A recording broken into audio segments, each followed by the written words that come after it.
Faced with a shortage of substitute teachers, school districts in Illinois are increasing their recruitment efforts and getting a boost from a new law that's set to take effect next year.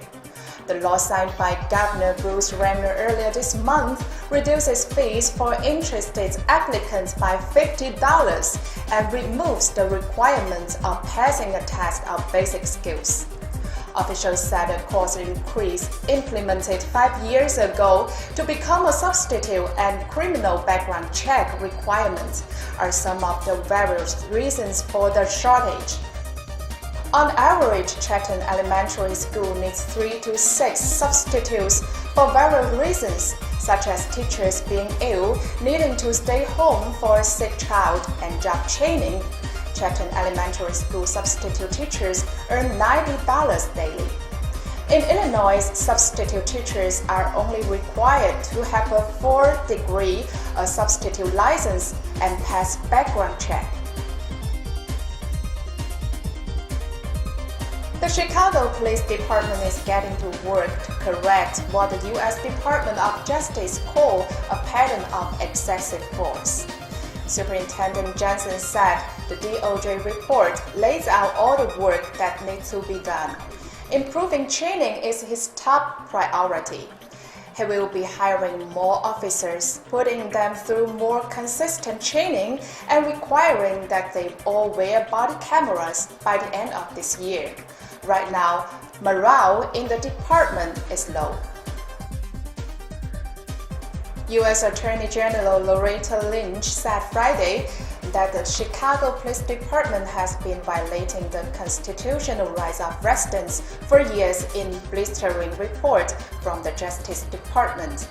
The DOJ and City of Chicago have agreed, in principle, to create a federal court-enforceable consent decree addressing these deficiencies, which will ultimately create an independent board to monitor police department issues and will lay out the groundwork to implement change. A handful of new Illinois driving laws will go into effect at the start of the new year. The law requires drivers to slow down or change lanes when driving by a stopped emergency vehicle. Speeding through a work or school zone could warrant jail time, police said. Speeding between 26 miles per hour and 35 miles per hour over the posted limit is a Class B misdemeanor, and driving more than 35 miles per hour is now considered a Class A misdemeanor. Those who have been convicted of driving without insurance could have their vehicle impounded if they are stopped by police within 12 months of the first citation. Also, starting January 1st, fines will double for drivers caught trying to go around lower railroad crossing gates. Under a new amendment to the Illinois Vehicle Code, drivers who disregard activated gates and warning lights at railroad crossings will face a fine of $500 for first offense and $1,000 for subsequent offenses. A police chief in West Suburban Riverside is warning residents about recent phone scams, in which a caller claimed to be a commander with the Cook County Sheriff's Office. Authorities have received several reports in the last 2 weeks of people receiving calls from someone claiming to be associated with the Cook County Sheriff's Office. According to a statement from Riverside Police Chief Tom Weasel, the caller claims the victim failed to appear for federal jury subpoena and asked them to pay a fine or face arrest. In some cases, the scammer will obtain a person's cell phone number and send text message claiming to be with the sheriff's office or be a federal court official, police said. The caller uses the names of current police officials and might have a background in both legal and police terminology, police said.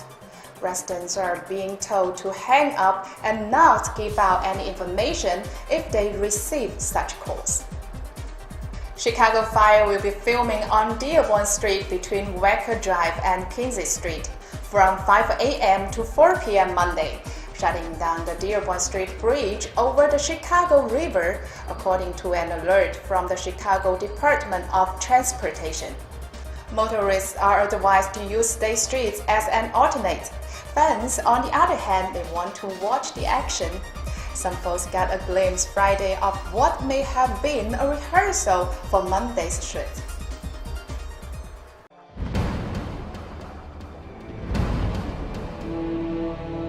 云天无际，承载梦想。中国南方航空是中国运输飞机最多、航线网络最发达、年客运量最大的航空公司。亚洲第一，全球第三，是南航缔造的业界奇迹。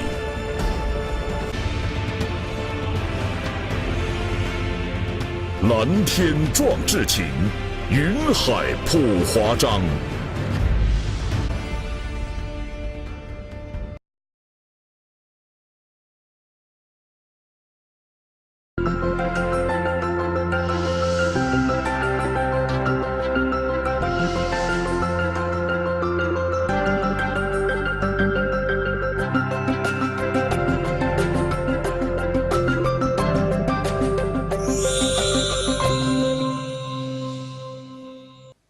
This downtown Vancouver conference center became a snack paradise over the weekend.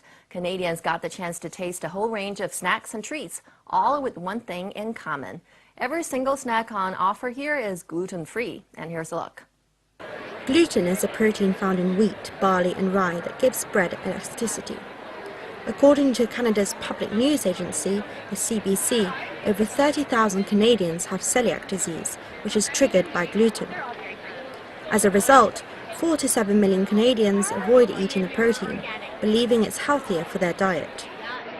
We're finding that the community is looking for more than just gluten-free. People who have an autoimmune disorder or any kind of special dietary need, they have multiple that they're living with. So 60% of people who have a gluten intolerance also have a dairy intolerance or soy intolerance. The new demand in the market means that the gluten-free food and beverage industry is booming. What was once a niche market is now a multi-million-dollar industry. Currently, the gluten-free market in Canada stands at 500 million Canadian dollars. In the US, it's valued at around $4 billion per year. Gluten-free has become more mainstream in recent years. Companies are now producing more products that taste better and cost less. In turn, more major grocery stores are stocking gluten-free products, as this one bread and snack maker explains. When gluten-free products became really mainstream, the first products on the shelf were very dry and very bland and very expensive. So now that there's more products on the market, the prices are going down and things are becoming better, so the quality is much better. While gluten-free does not always mean healthier food, there are more families looking for products that avoid common food allergens entirely. Gluten is often at the top of the list. Enjoy Life is a Chicago-based brand that makes snack foods without any of the most common allergenic foods, such as gluten, eggs, dairy and peanuts. The company's sales have seen a shift from gluten-free snacks that are high in sugar and fat to products with healthier proteins and nutrients. With such products high in demand, it looks like gluten-free food will be all the more mainstream in the future. As the Chinese New Year is around the corner, Malaysia's National Zoo is celebrating the festival with its panda family. Lifestyles has more. Xing Xing, Liang Liang and their cub, Nuan Nuan, have found their home decorated for the special occasion. Xing Xing and Liang Liang arrived in Malaysia on loan in 2014 when the two countries marked the 40th year of diplomatic ties. Their baby was born the next year. We are from Zoo Negara, Malaysia, and we would like to wish you Gong Xi Fa Cai and Happy Chinese New Year! The Chinese New Year, also known as the Spring Festival, is the most important traditional holiday for the Chinese. The first day of the Chinese New Year falls on January the 28th this year. The Chinese community living in Cuba begins the month-long Spring Festival celebrations to mark the year of the rooster. Lifestyles takes you there for a look.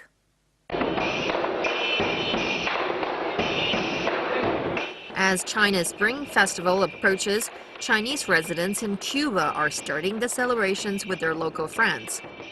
This year we commemorate the 170th anniversary of China's presence in Cuba. We have organized activities throughout the year that highlight the Chinese presence here in different manifestations of Cuban life. As part of the celebrations, Cuban students at the renowned Confucius Institute demonstrated their Chinese language skills. Today we meet to start the important celebrations for China's Spring Festival. I'm very happy and excited to attend the party here in Havana, thousands of kilometers away from China, together with my Cuban colleagues and my fellow Chinese people here. In ancient China, craftsmanship in various industries were passed down within families for generations. Nowadays, things have changed as young people don't usually follow their parents' path of choosing career. However, 27-year-old Zheng Nandong in southeast China's Fujian province made an opposite decision. She inherits what her father has been doing and enthusiastic about their family business, wood sculpturing. Lifestyles has the story. Zheng Nandong's father is a master specializing in wood sculptures. Influenced by her father, Zheng showed a particular interest in wood sculpturing from an early age. Putian wood sculpture consists of three special techniques: three-dimensional sculpturing, micro-detail sculpturing, and three-layer fold sculpturing. This needs huge amount of time of practicing. When other children were out for playing, Zheng Nandong was practicing sculpturing at home. Sometimes I wanted to give up because it's so boring to practice the same skill and sculpturing the same thing. I also wanted to go out playing with my friends. My father told me, no pain, no gain. Zheng met many difficulties, especially when she learned sculpturing horse. Sculpturing wood horse is not easy. You have to show its muscle and hairs. I told myself that I could definitely overcome the difficulties. Finally, I mastered the skill after 6 months of practice.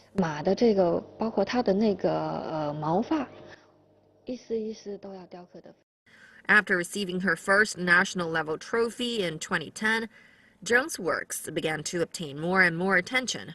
Like many other traditional art in China, less and less people learn wood sculpturing.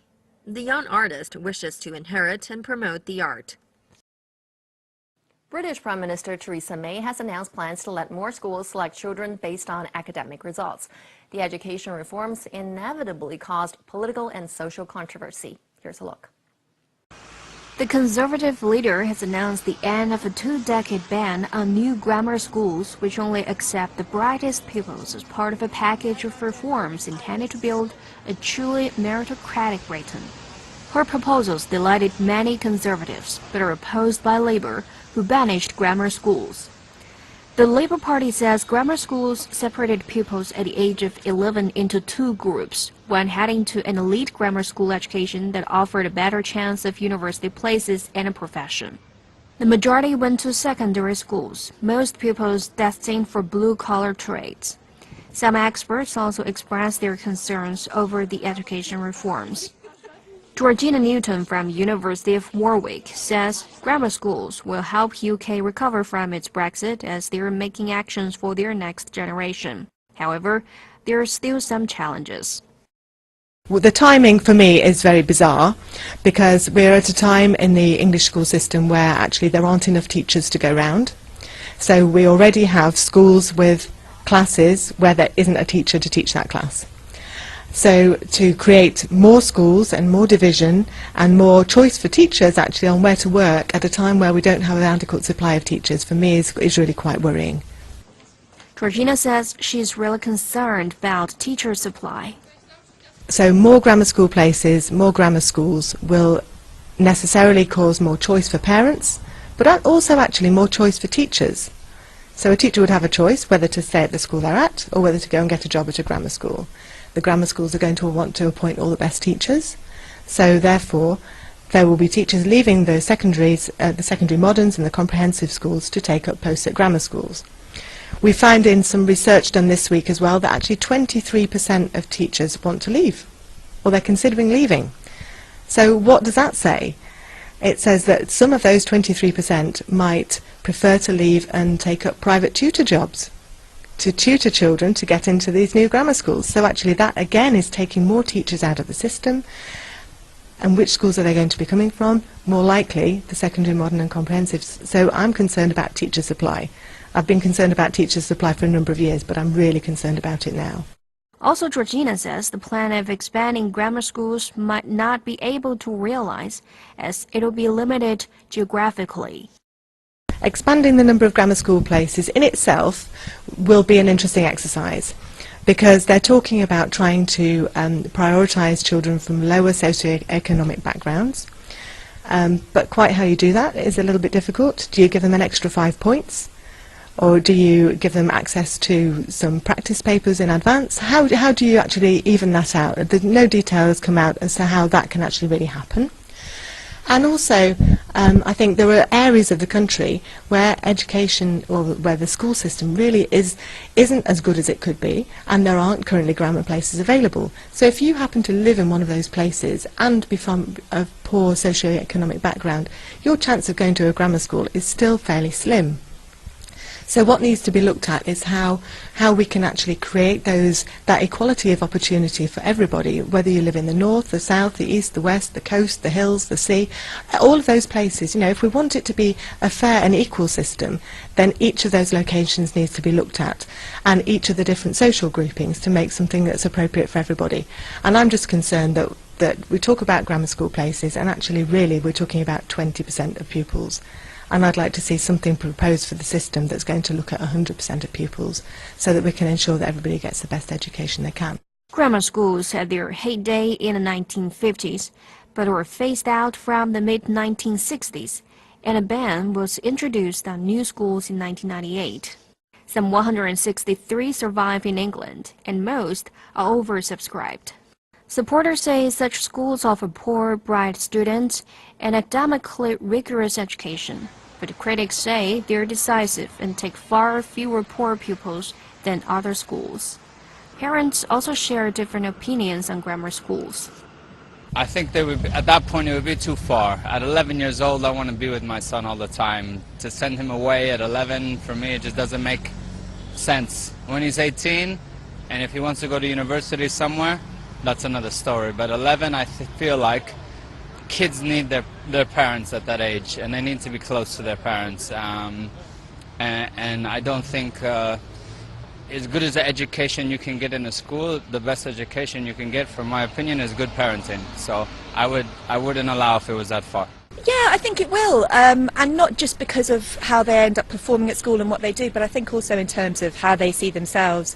If you talk to people who are older than me and who were around when we had a lot of grammar schools originally, you know, they will probably tell you that they actually felt, you know, that they hadn't succeeded, or maybe they were a little bit second class because they didn't pass the exam, and I think to have that division at such a young age, it doesn't help anyone. Actually, I sort of believe that every school should be really good, so I'm not a big fan of the grammar school system, so I think the government really should just be funding every single secondary school in the UK to have really good standard of education. London's been a great example recently, where they've got some fantastic schools in some really kind of quite deprived areas, so that's the approach I think they should be taking across the country, rather than spending money on grammar schools.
同心地产，芝加哥最大的华人中介团队，无论是家居或是商业地产，给你带来全方位的最佳服务。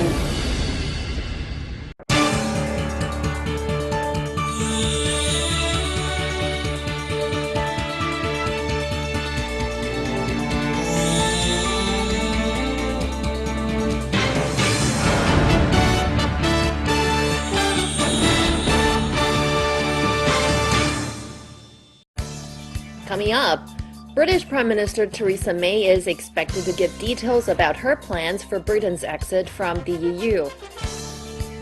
The founder of the World Economic Forum expects China to be a responsible and responsive global leader. Hello and welcome to this edition of Economy Report. I'm Ouyang Qi in Beijing. British Prime Minister Theresa May is expected to give details on Tuesday about her plans for Britain's exit from the European Union. A Downing Street spokesperson confirmed to CNC that May will deliver a speech to set out more on the government's Brexit plans.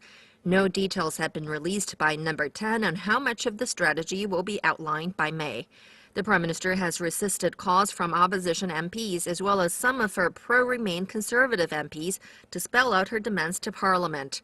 Apart from saying Brexit means Brexit and that Britain will negotiate the best possible deal with Brussels, little has been said about what Britain will seek in its post-Brexit relationship with its EU neighboring countries. May has already said she aims to trigger Article 50 process by the end of March to start a 2-year negotiating period with the EU. Several of British newspapers claimed Theresa May will indicate she is prepared to outline a hard Brexit approach. May is also expected to outline a commitment to building a Britain more open to the rest of the world while building a new relationship with EU countries. Writing in the Sunday Times, Brexit Secretary David Davis said the government needed to persuade EU allies that a strong new partnership with the UK would allow the EU to prosper. He admitted agreeing new terms would be testing and suggested there might be a transitional arrangement to ensure Britain's exit was a smooth process. However, Chancellor Philip Hammond told a German newspaper he hoped Britain would remain a European-style economy with corresponding tax and regulation systems. But he said the UK could be forced to be something different if it was closed off from the single market. Australia's Prime Minister Malcolm Turnbull will attempt to fast-track a parliamentary vote to approve the Trans-Pacific Partnership. The move came as part of a joint ploy by Japan and Australia to pressure the U.S. into signing the deal. U.S. President-elect Donald Trump previously said there is no way he would ratify the deal. This would indicate his move towards a more protectionist America. Following meetings with Japanese Prime Minister Shinzo Abe, Turnbull said he would encourage the other 10 nations to approve the deal soon. His aim would be to pressure U.S. Congress into signing the agreement despite presidential disapproval. Trump has previously described the TPP a terrible deal and has vowed to block it as soon as he assumes power. He argued that such a deal would mean the U.S. would lose its economic leverage and allow the interests of foreign powers to take priority over the U.S. Nations included in the TPP in its current form are Australia, Japan, Brunei, Canada, Chile, Malaysia, Mexico, New Zealand, Peru, Singapore, the United States, and Vietnam. Official data show that Egypt's state budget deficit fell in the first half of the current fiscal year of 2016 to 2017 compared to the same period of last fiscal year. The total default state budget deficit reached $9.3 billion or about 5.1% of GDP, comparing with the last fiscal year, which reached 6.2%. The state's total revenue increased to $12 billion during the first half of the current fiscal year. He says that Egypt's $12 billion 3-year loan program from the IMF has an interest rate of 1.5 to 1.75%. The IMF approved the loan and paid Egypt the first $2.75 billion installment in November 2016. The minister said Egypt would make further cuts to energy subsidies, raise taxes, and seek more international financing. Each tranche of the loan would be repaid within 10 years of disbursement with a 4.5-year grace period and its economic reform program. He added that the finance ministry will peg the exchange rate of the US dollar price used at customs from next month. Japan's Cabinet Office said the country's core private sector machinery orders fell by 5.1% in November compared to the previous month. The orders came in below the median market forecast for a 1.7% fall. This totaled more than 800 billion yen, or about $7.3 billion in a recorded period. Government data showed the non-manufacturing machinery orders, including the wholesale and retail sectors, showed some weaknesses. Chemical makers, oil refiners, and the transport sector in particular marked significant declines. The Cabinet Office said in its latest assessment that machinery orders had been picking up but have come to a standstill.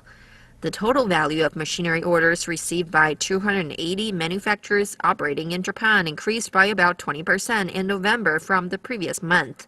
Machinery orders are a key advance indicator for corporate capital spending. The government uses the data to predict the strength of business spending in a 6 to 9 month period ahead. This kind of business investment accounts for roughly 15% of Japan's economy. Chinese President Xi Jinping has arrived in Switzerland to pay a 4-day state visit to the Alpine country, the first by a Chinese president in the 21st century. At a welcoming ceremony hosted by the 7 members of the Swiss Federal Council on Sunday, Xi said he is looking forward to consolidating friendship and boosting cooperation between China and Switzerland. Before traveling by train to the capital city of Bern, Xi and his wife were greeted by Swiss President and her husband at the airport in Zurich. The two heads of state had a brief talk and a journey. Xi said he is looking forward to having talks with the Swiss side on deepening practical cooperation in various areas and enriching the meaning of innovative strategic partnership. The Swiss president lauded bilateral relations as being full of life, noting the relations had reached the highest level in history last year, when the two countries established an innovative strategic partnership. During his trip, Xi is also scheduled to attend the 2017 annual meeting of the World Economic Forum in the ski resort of Davos and to deliver a keynote speech at the opening ceremony. The 2017 World Economic Forum will kick off in Davos, Switzerland this week, where some of the world's most daunting issues will be discussed. Chinese President Xi Jinping will attend the meeting, the first time a Chinese president has attended the summit. The founder and executive chairman of the WEF has expressed his expectations of China becoming a responsible and responsive global leader amid myriad uncertainties and protectionist trends in the world. In an exclusive interview with CNC, Schwab said he thinks it's very important to have China represented as a responsible and responsive leadership country in the world. We are now in the transition in the world to a multipolar geopolitical and geoeconomic structure. China will equal the United States soon as far as economic power is concerned. I foresee that President Xi will show how China will assume in global affairs a responsive and responsible leadership. Schwab founded the World Economic Forum in 1971, initially known as the European Management Forum. In 1987, the forum changed its name to the World Economic Forum and sought to broaden its vision by focusing on international concerns.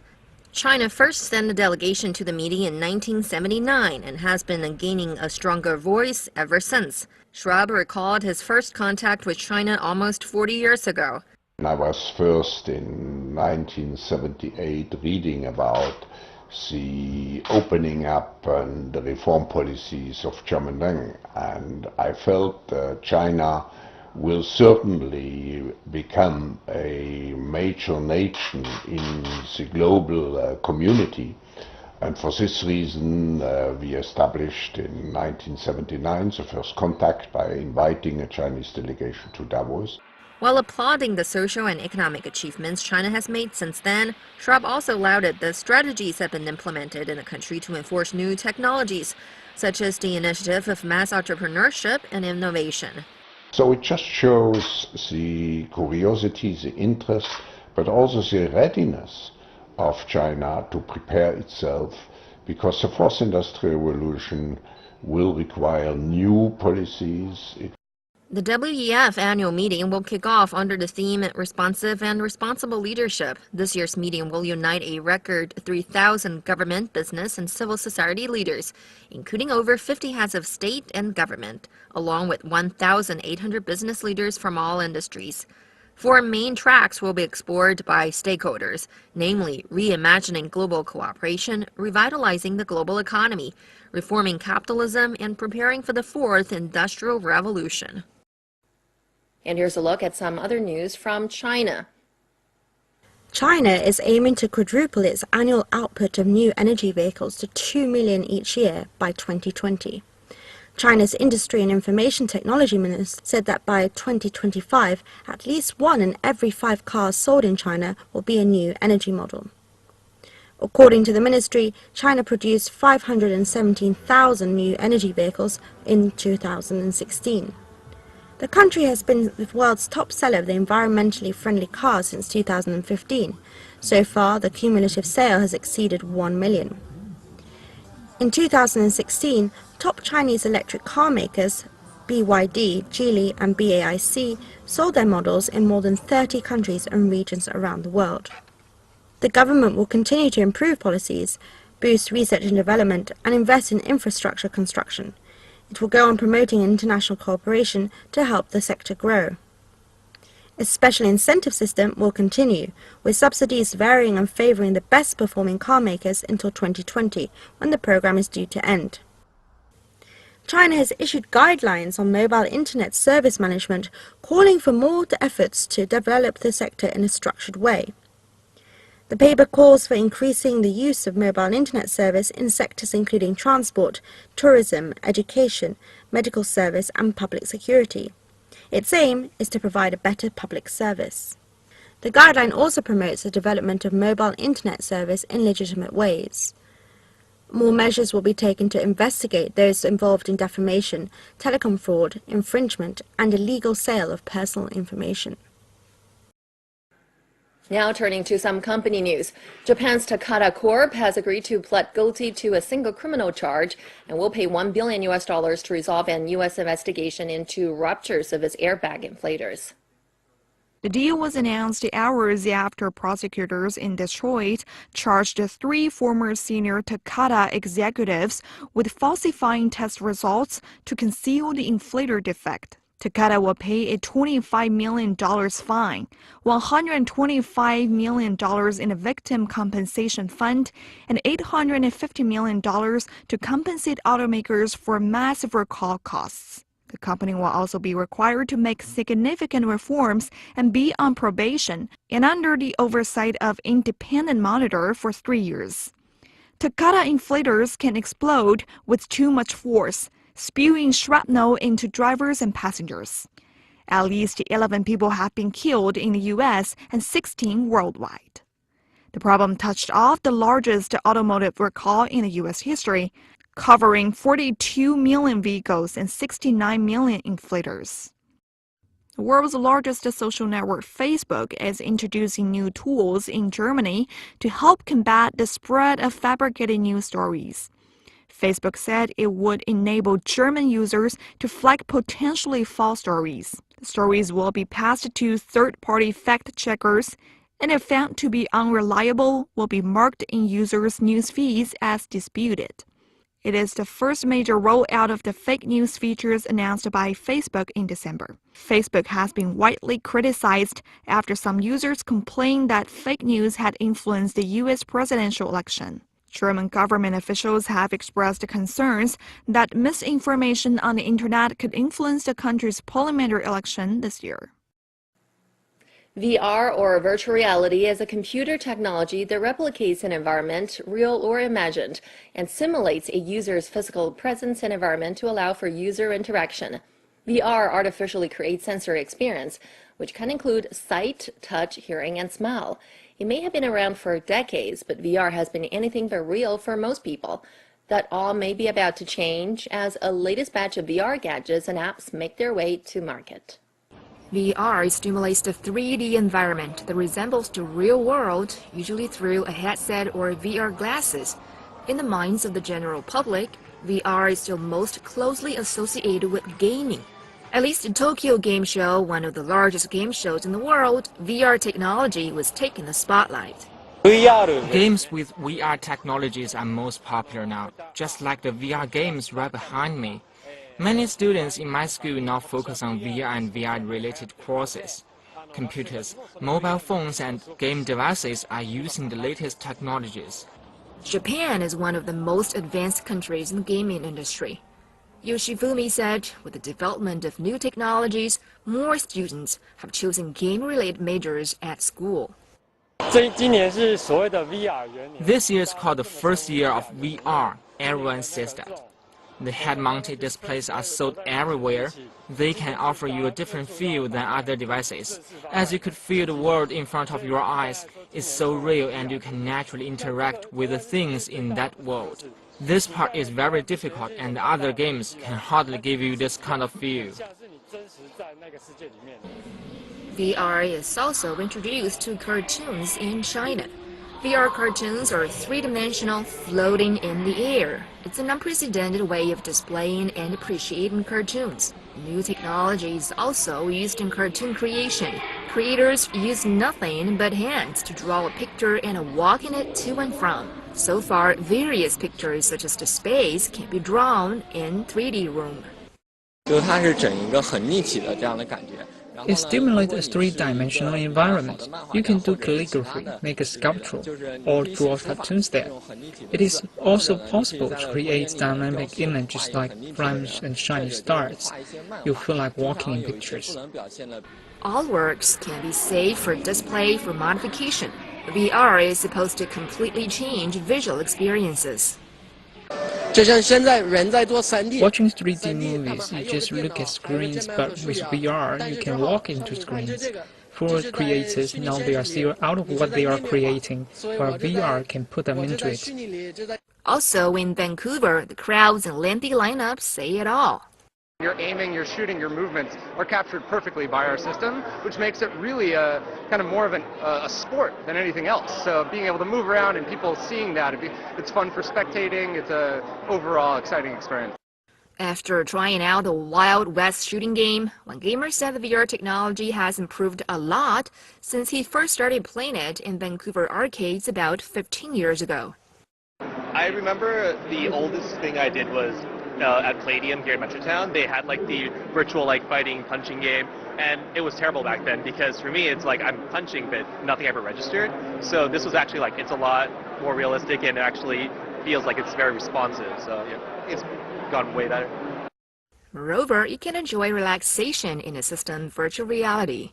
All users need is a headset and a smartphone app to take a short trip into a meditative state whenever they want, wherever they are. They are treated to soothing sounds in a peaceful virtual location. So people have the ability to go to a tropical beach or a Japanese garden and just take a breather and escape from the everyday. Then I got transformed into a scene with in the sea, sitting amid the rocks and just looking around, and with some voiceover talking to me about peacefulness and all that kind of stuff. And initially I was just trying to look around and do all that, but then you settle down into it, and it's pretty neat. It's, until somebody knocked on me and said that your time is out, right? For VR, the next big areas of expansion are expected to be healthcare. In the operating room of the second affiliated hospital of Zhejiang University School of Medicine, a live surgery of cataract extraction and artificial lens implantation was being broadcast. Dozens of doctors watched the whole process of the surgery in a 3D environment equipped with the VR devices.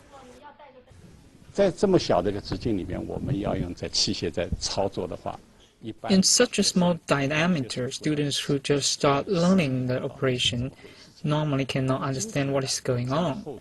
The thickness of a crystal is about 4 or 5 millimeters, so it is extremely hard to operate in a 1 centimeter wide place. After the introduction of the VR technology, the whole surgery is operated in a 3-dimensional setting. So I think it may be really helpful for operation under the microscope in an environment like this in the future. I think VR provides a good approach for us. It transforms the planar image to a tridimensional one, so we would have a comprehensive assessment and understanding of the concept of space when operating in a narrow area. At the same time, a new VR device is invented for the diagnosis of glaucoma. It looks like just normal VR glasses. But actually, the glasses can play images to stimulate vision and strap it back, can collect electroencephalogram changes and measure the action in changed brain nervous system in order to detect glaucoma. That is the amazing part. For example, when we show a flash to a normal person, we can see the response in the brain.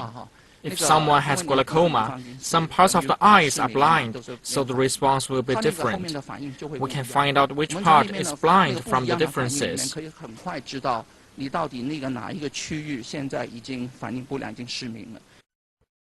The current common diagnosis of glaucoma is standard automatic perimetry, or SAP. In medical institutions, a patient has to record the light spots he sees by manual button. In this process, if the patient loses focus or moves ahead, then the result is impaired. Now, this new technology is under clinical trial in the United States. Experts find that it can detect areas where SAP cannot. Electroencephalogram can be used not only for early diagnosis of glaucoma, but also as significant index in disease and pharmacy. Our method is more sensitive than SAP.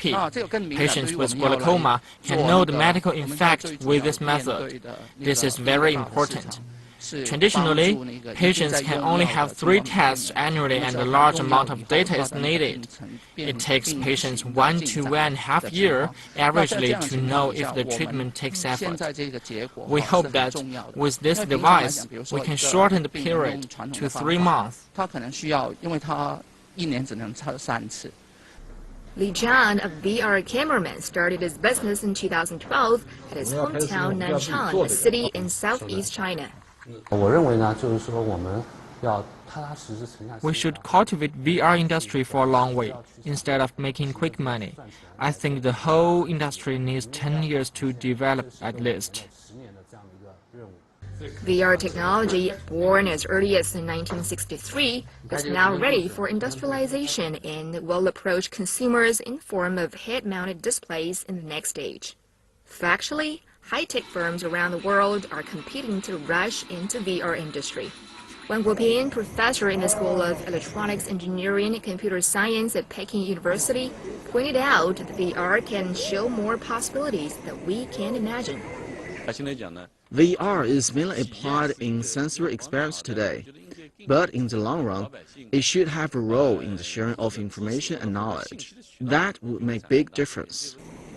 The professor put forward that although the VR tech gains recognition in gaming, media, and online education, it faces difficulties in the industrial application.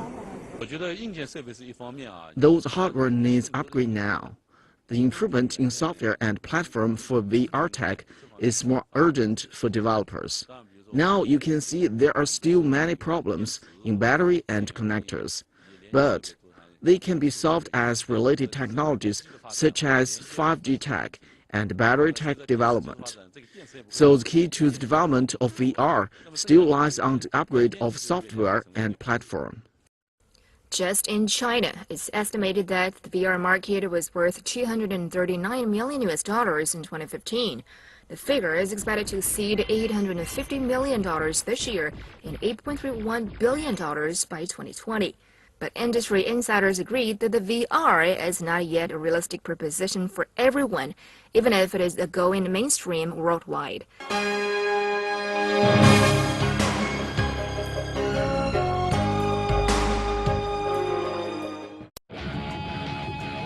专业的团队，丰厚的经验。Welcome to Chicago. Welcome to the Lake Cook Law Group. 投资理财、法律咨询，芝加哥专业律师团队为您的梦想提供最安全的保障。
我叫何大憨，是来城里务工的。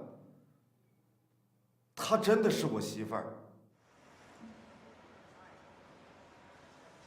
大憨哥，嫂子来了。什么？你媳妇儿来了。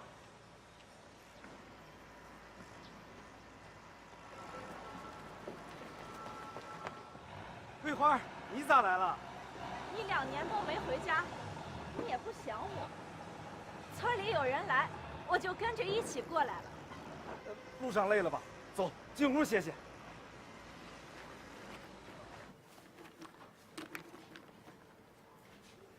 妈说让你补补身子。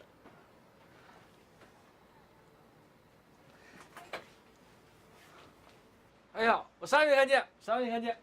媳妇头次来，还不赶紧带出去潇洒潇洒？开饭了。对了，你还没吃饭吧？走，一起吃饭去。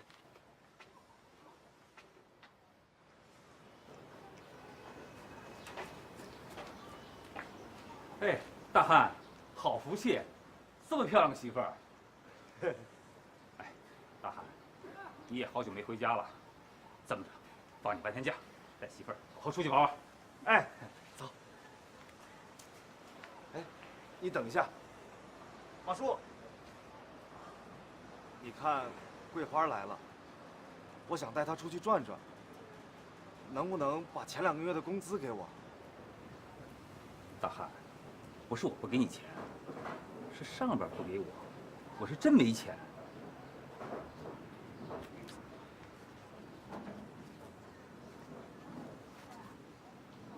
这个钱你先拿着。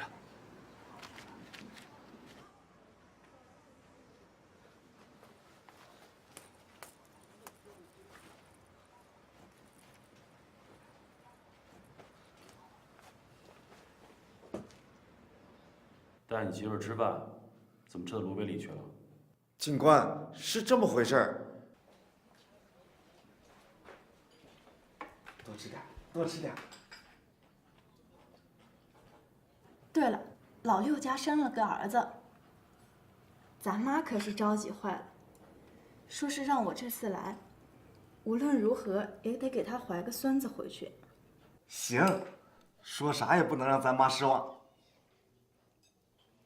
你看，宿舍人太多，咱们要在那儿亲热，那不全曝光了？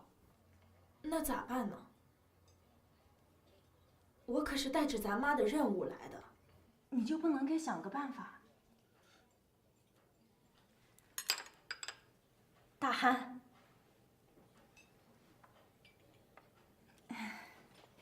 要不咱们出去开个房住？好啊，老板，结账。一共58。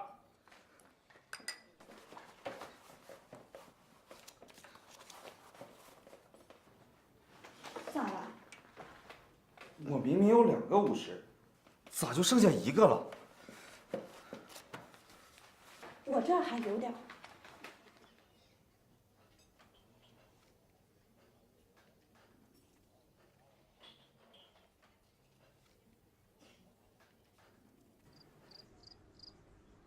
那咱们还出去住吗？住。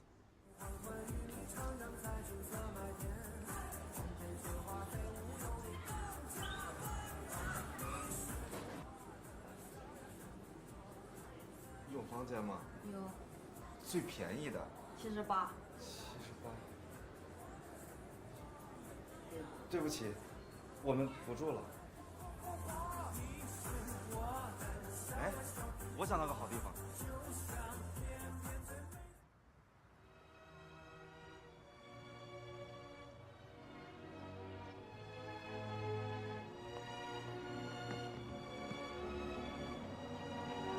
你看，这像不像咱家旁边的高粱地？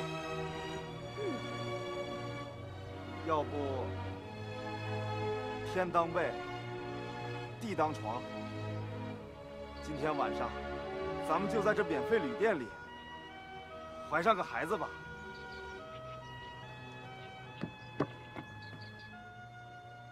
老杨，嫂子调动的事怎么样？不知道，正办着呢。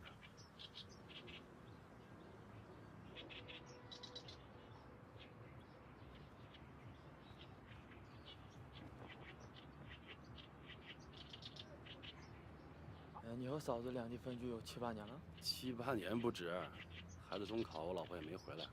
这么忙，孩子得有人管啊。那可不是。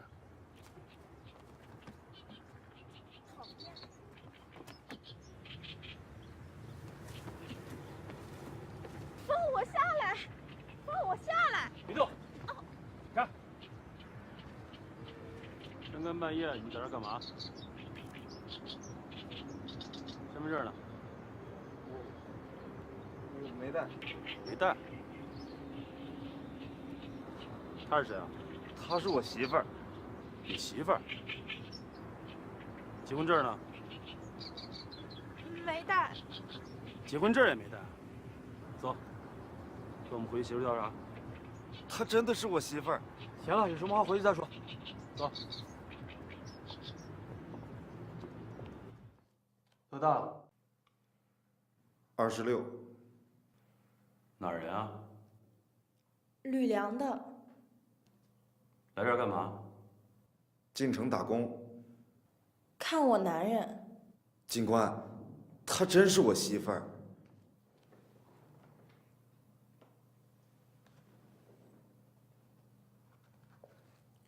好了，有什么事儿明天再说。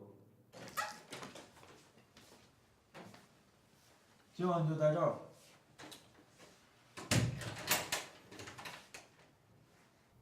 都怪你。怕啥？咱又没犯法。这些警察不就想罚点款吗？还要罚款？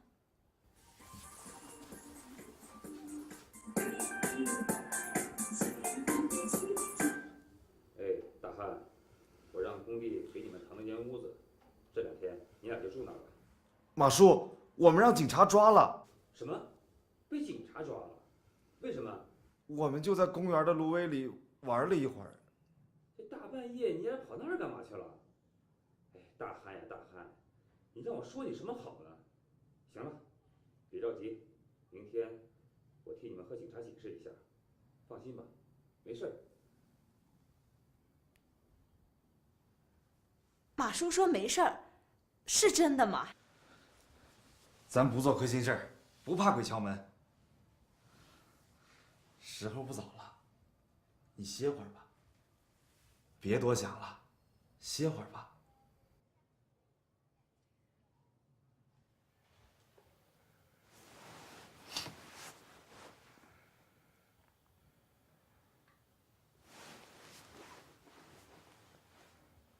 哎，别多想了，就当住免费旅馆了。你就不怕被别人看见？你放心，还有比这儿更安全的地方。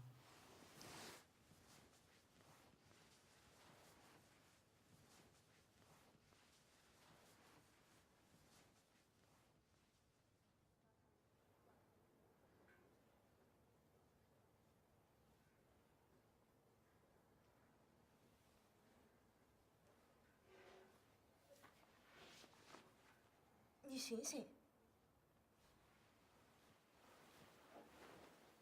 你醒醒！